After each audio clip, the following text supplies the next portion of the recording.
आज मैं आप लोगों के लिए तमिल मूवी पत्थू थाना को लेकर आया हूँ, जो कि 2023 में रिलीज हुई थी। मूवी शुरू होती है एक कॉन्फ्रेंस हॉल से, जहां पर तमिलनाडु के chief minister Arun free vaccination scheme announcement करने वाला होता है। तभी वहां पर डेप्यूटी सीएम नांजियार आता है। नांजियार के 14 एमएलए के सपोर्ट से ही अरुण सीएम बना होता है। इसके बाद फ्री वैक्सीनेशन स्कीम अनाउंस कर दिया जाता है। अगले सीन में सीएम अपने घर पर होता है कि तभी नांजियार का फोन आता है और बताता है कि उसे फ्री वैक्सीनेशन स्कीम होल्ड करना पड़ेगा, क्योंकि वैक्सीनेशन बनाने वाली कंपनी ने उसे 500 करोड़ देने का वादा किया था, लेकिन वो कंपनी बस उसे 50 करोड़ दे रही है। यह सुनकर सीएम परेशान हो जाता है और घर के सारे कैमरे बंद करवाकर बिना सिक्योरिटी के वो नांजियार से मिलने के लिए जाता है, ताकि मिलकर सारा प्रॉब्लम खत्म करना चाहता है। सीएम रास्ते में अपनी वाइफ से बात कर रहा होता है, लेकिन उसी समय गाड़ी के साथ साथ ड्राइवर और सीएम को किडनैप कर लिया जाता है। दूसरे दिन ये खबर पूरे राज्य में आग की तरफ फैल जाती है। पुलिस और सीबीआई को ये केस सौंप दिया जाता है। इधर दूसरे नेता करुणाकरण को सीएम बनाया जाता है, क्योंकि पुलिस को नांजियार पर शक होता है। कुछ दिनों बाद सीबीआई को एक लीड मिलता है कि वाइजैक में अमीर नाम का एक आदमी, जिसका डायरेक्टली कनेक्शन एक पावरफुल गैंगस्टर से होता है, जिसका नाम एजियार होता है। सीबीआई वाले आमिर को पकड़ने के लिए वाइजैक जाते हैं। वे लोग आमिर को पकड़ लिया होता है कि आमिर खुद एक ट्रक के आगे कूद जाता है और उसका उसी समय मौत हो जाती है। इसके बाद कहानी 12 महीने आगे बढ़ जाती है, जहाँ पर सीबीआई वाले अब भी एजियार गैंग के एक आदमी करीम भाई के पीछे पड़ा होता है। सीबीआई वाले करीम को भी पकड़ ही लिया होता है कि तभी वहाँ करीम का एक आदमी आता है, जिसका नाम गुना होता है। वो करीम को बचा लेता है और एक सीबीआई वाले को गोली मार देता है। दूसरे दिन करीम गुना को बुलाकर कहता है कि अगर वो पुलिस और सीबीआई से बचना चाहता है तो वो एजियार के पास चले जाए। दूसरे दिन गुना एजियार के पास जाने के लिए ट्रेन पर बैठता है। तभी हम देखते हैं कि ट्रेन पर सीबीआई ऑफिसर बैठा हुआ है। यहाँ पर हम ऑडियंस को पता चलता है कि गुना भी एक अंडर कवर कॉप है, जिसका नाम सती है। एजियार को पकड़ने के लिए करीम भाई की गैंग में शामिल होता है। सीबीआई ऑफिसर गुना को बताता है कि तमिलनाडु में कौन सी पार्टी राज करेगी, कौन सीएम बनेगा, ये सभी एजियार डिसाइड करता है। सीबीआई ऑफिसर एजियार के खास आदमी सिंगा, सबरी और सेल्विन के बारे में बताता है। इसके बाद गुना नगर कोविल पहुँचता है, जहाँ पे उसकी मुलाकात पिस्टल नाम के एक आदमी से होता है। पिस्टल गुना को सेल्विन के पास ले जाता है, जहाँ पर सेल्विन 3 आदमी को टॉर्चर कर रहा होता है, क्योंकि वो तीनों में से किसी ने एजियार के खिलाफ कलेक्टर के पास कंप्लेंट किया होता है। इसके बाद सेल्विन गुना को कंप्लेंट करने वाले को पकड़ने के लिए कहता है। कुछ ही देर में गुना कंप्लेंट करने वाले पकड़ लेता है, लेकिन सेल्वन वो तीनों को मार देता है। इसके बाद गुना को अपने घर ले जाता है, जहाँ पर गुना जगह जगह पर कैमरा फिट कर देता है। इसके बाद वो दोनों एजियार का छोटा मोटा काम करने लगता है। दूसरे सीन में नगर कोविल में एक तहसील आती है, जिसका नाम लीला होता है। वो आते ही एजियार की इलीगल माइनिंग करके सैंड स्मगलिंग करने वाली 40 ट्रक को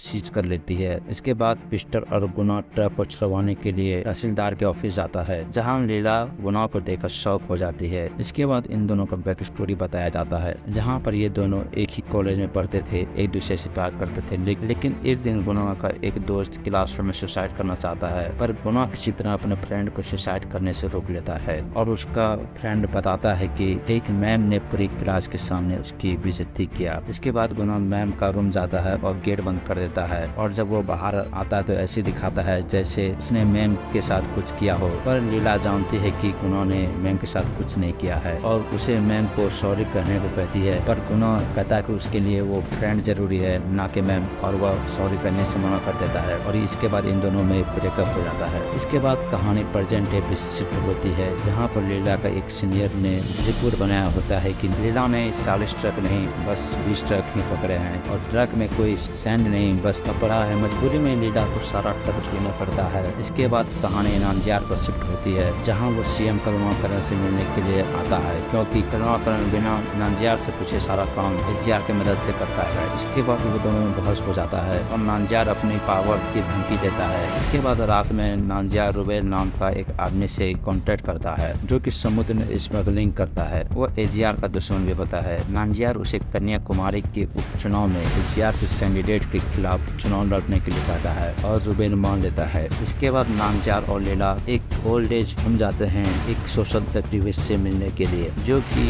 ओल्ड एज होम में रहता है। वो एक चर्च के फादर से फोन पर बात कर रहा होता है क्योंकि फादर ने ओल्ड एज होम के लिए टीवी, फ्रिज और बहुत सारे सामान भिजवाया होता है। नानजियार सोशल एक्टिविस्ट से एचजीआर की इलीगल सैंड माइनिंग के खिलाफ प्रोटेस्ट करने के लिए कहता है क्योंकि लैला सोशल एक्टिविस्ट का स्टूडेंट होता है, इसलिए वो प्रोटेस्ट करने के लिए मान जाता है। इसके बाद कहानी सिंगा, सवरी और सलूबिन पे शिफ्ट होता है जहाँ पे ये तीनों बातें करते हैं कि एचजीआर का 40,000 करोड़ रुपये ट्रेन से आने वाला है और सेल्विन को ये रिसीव करना पड़ेगा। ये सभी बातें गुना सुन लेता है। दूसरी रात सेल्विन अपने आदमियों के साथ स्टेशन जाता है जहाँ पर सिंगा सेल्विन को फोन करके बताता है कि किसी ने उसकी बातें पुलिस को लीक कर दी है और उसे वापस आने को कहता है। सेल्विन गुस्से में दूसरा स्टेशन चला जाता है। वहाँ पर ट्रेन पहले ही निकल गया होता है। उसी समय गुना सिंगा के पास जाता है। सिंगा गुना को बताता है कि पैसे हाथ से निकल चुके हैं। इसके बाद गुना पिस्टल के साथ पैसे निकालने के लिए जाता है और गुना सारा पैसा चलती ट्रेन से निकाल लेता है। इसके बाद सिंगा भी गुना पर भरोसा करने लगता है और गुना को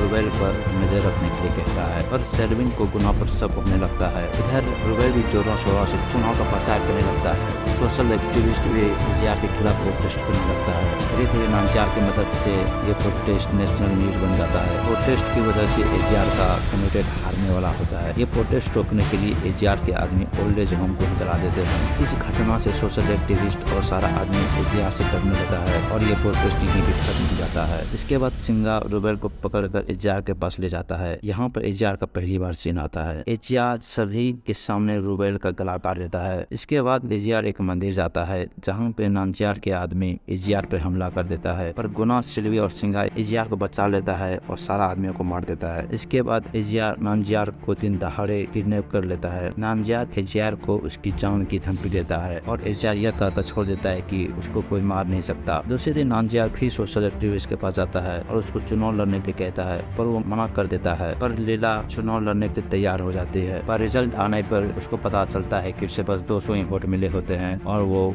चुनाव हार जाती है। इसके बाद सीन गुना, सिंगा, पिस्टल और सवरी पे शिफ्ट होता है जो कि जीप से कहीं जा रहा होता है कि तभी सेल्विन का फोन आता है और बताता है कि उसे पता लग चुका है कि हम लोगों में गद्दार कौन हो और वो सुबह में सभी के सामने उस आदमी का नाम बताएगा। इसके बाद गुना किसी बहाने से गाड़ी से उतर जाता है और मोबाइल से घर का कैमरा चेक करने लगता है जहाँ पे वो देखता है कि सेल्विन उसका घर को चेक कर रहा होता है। तभी कैमरे के सामने कुछ सामान आ जाता है जिससे कैमरा ढक जाता है। जब वो सामान कैमरे से हटता है तो वो देखता है कि सेल्विन को किसी ने गोली मार दिया है और वो मरता है। इसके बाद सिंगा गुना को एचजीआर के पास ले जाता है जहाँ पर वो एक्स-सीएम की वाइफ को देखता है। उसे पता चलता है कि एचजीआर और एक्स-सीएम की वाइफ भाई बहन है और उसकी बहन एचजीआर से बात नहीं करती। गुना अपना इन्वेस्टिगेशन जारी रहता है जहाँ उसे कुछ बैंक अकाउंट नंबर मिलता है। इस नंबर को सीबीआई में अपने साथियों को भेज देता है। जांच करने पर उसका साथी उसे बताता है कि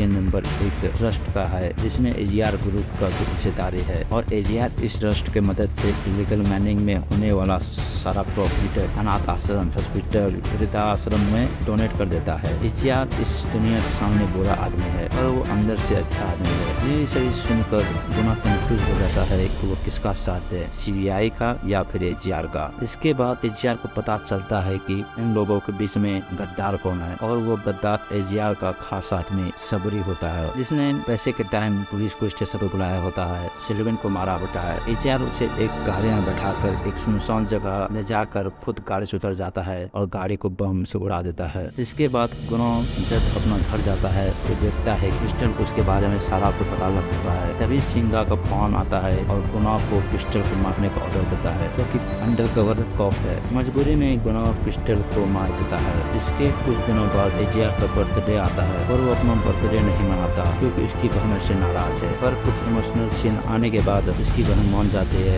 एजियार अपना बर्थडे धूमधाम से मना लेता है। रात में गुना और एजियार छत पर बैठा होता है और एजियार गुना को बताता है कि उसकी बहन उससे इसलिए नाराज थी क्योंकि उसने उसका हस्बैंड यानी कि एक्स-सीएम अरुण को मारा होता है, क्योंकि वो जिस कंपनी के साथ मिलकर फ्री वैक्सीनेशन स्कीम लॉन्च करने वाला था, वही कंपनी 3 साल पहले साउथ अफ्रीका में गवर्नमेंट के साथ मिलकर ये स्कीम लॉन्च किया था। लेकिन असल में ये कोई वैक्सीन नहीं, वायरस है। उसने अरुण को मना भी किया था पर अरुण ने नहीं माना, इसलिए उसने अरुण को मार दिया। ये सभी बातें गुना हिडन कैमरा से सीबीआई को भेज रहा होता है, पर वो जब जाने के लिए मुड़ता है तभी एजियार गुना से पूछता है कि इतना इन्फॉर्मेशन काफी होगा न सकती। यह सुनकर गुना शॉक हो जाता है। एजियार उसे बताता है कि उसे गुना के बारे में पहले से ही मालूम था। तभी वहाँ नानजार अपने आदमियों के साथ आगे एजियार पर हमला कर देता है, क्योंकि वो बार बार अपने हार जाता है, गुस्सा हो गया आता है और एजियार पर गोली चला देता है। पर गुना एजियार को बचा लेता है, लेकिन वो गोली गुना को लग जाती है और गुना वहीं पे बेहोश हो जाता है। इसके बाद एजियार और नानजार के बीच में एक जबरदस्त सी फाइट होती है और अंत में एजियार नानजार को मार देता है। इसके बाद सीबीआई वाले